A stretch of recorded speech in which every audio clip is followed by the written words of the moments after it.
வணக்கம் மக்களே, வணக்கம். சற்று முன் கிடைத்திருக்கக்கூடிய ஒரு முக்கியமான தகவல் ஒன்றை தான் பார்க்க போகிறோம் மக்களே.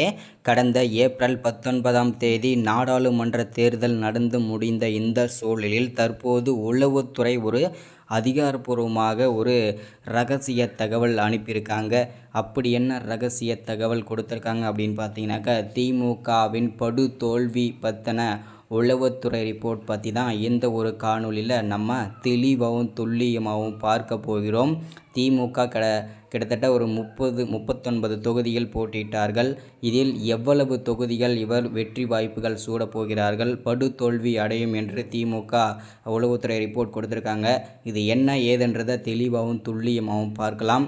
அதற்கு முன்பாக நமது அரசியல் நியூஸ் சேனலுக்கு நீங்கள் புதிய பார்வையாளராக இருப்பதற்கு வாய்ப்புகள் நிறையவே இருக்கிறது மக்களே. முடிஞ்ச அளவுக்கு எல்லாரும் மறக்காமல் நமது அரசியல் நியூஸ் சேனலை சப்ஸ்கிரைப் பண்ண மறந்துடாதீங்க. சப்ஸ்கிரைப் பண்ண உடனேயே பக்கத்திலே ஒரு பெல் பட்டன் வரும், அதை கிளிக் பண்ணி ஆல்ன்ற ஆப்ஷனில் போட்டு வச்சுக்கோங்க. தொடர்ந்து நம்ம வீடியோ போட்டோம்னா உங்களுக்கு நோட்டிஃபிகேஷன் வந்துடும். அதை பார்த்து தெரிஞ்சுக்கலாம் இன்றைக்கான அரசியல் நியூஸ் என்ன, இன்றைக்கான அரசியல் அப்டேட் என்னன்றதை தெளிவாகவும் துல்லியமாகவும் நமது அரசியல் நியூஸ் சேனலில் நீங்கள் தெரிஞ்சுக்க முடியும் மக்களே. அது மட்டும் இல்லாமல் வீடியோ பார்க்குற ஒவ்வொருத்தரும் மறக்காமல் வீடியோவை லைக் பண்ணிவிடுங்க, மறக்காமல் வீடியோவை ஷேர் பண்ணுங்கள். ஓகே, வாங்க வீடியோக்குள்ளே போகலாம். சற்று முன்பு கிடைத்திருக்கக்கூடிய ஒரு முக்கியமான பரபரப்பான தகவல் என்ன அப்படின்னு கேட்டிங்கனாக்கா, சற்று முன்பு திமுகவின் கதை முடிய போகும் நிலை வந்து இருக்கிறது. என்ன காரணம் அப்படின்னு பார்த்தீங்கன்னாக்கா, கடந்த ஏப்ரல் 19ஆம் தேதி நாடாளுமன்ற தேர்தல் வந்து நடந்து முடிஞ்சது. எல்லாருக்குமே தெரிஞ்ச விஷயந்தான். இதில் வந்து 40 தொகுதிகளில் திமுக வந்து போட்டியிட்டது. இதில் வந்து பார்த்தீங்கன்னாக்கா ஒரு 10 இடங்கள் கூட திமுக வெற்றி பெறுவதற்கான வாய்ப்புகள் இல்லை அப்படின்றத உளவுத்துறை அதிகாரப்பூர்வமாகவும் ரகசிய தகவலின் அடிப்படையில் கொடுத்திருக்கிறார்கள்.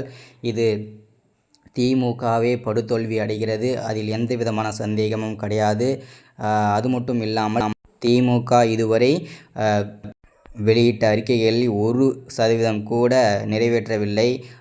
மகளிருக்கு மாதம் 1000 ரூபாய் கொடுக்க உத்தரவிட்டார்கள். அதில் உரிமை உள்ளவர்களுக்கு மட்டும்தான் உரிமை தொகை கொடுத்தார்கள். மீதி இருக்கிற மகளிருக்கு எந்த விதமான உரிமை தொகையும் கொடுக்கவில்லை. இதனால் வந்து பார்த்திங்கனாக்கா ஓட்டு எல்லாமே பார்த்திங்கன்னா பிரிந்த நிலையில் தற்போது வேறு ஆட்சி அமைப்பதற்கான அனைத்து வாய்ப்புகளும் இருக்கிறது. திமுக இதில் தெளிவாக சொல்ல போனோம் அப்படின்னு பார்த்தீங்கன்னா, திமுக படுதோல்வி அடையும். வேறு கட்சிகள் தான் கண்டிப்பாக ஆட்சியை பிடிக்கப் போகிறது. இதில் எந்த விதமான சந்தேகமும் கிடையாது.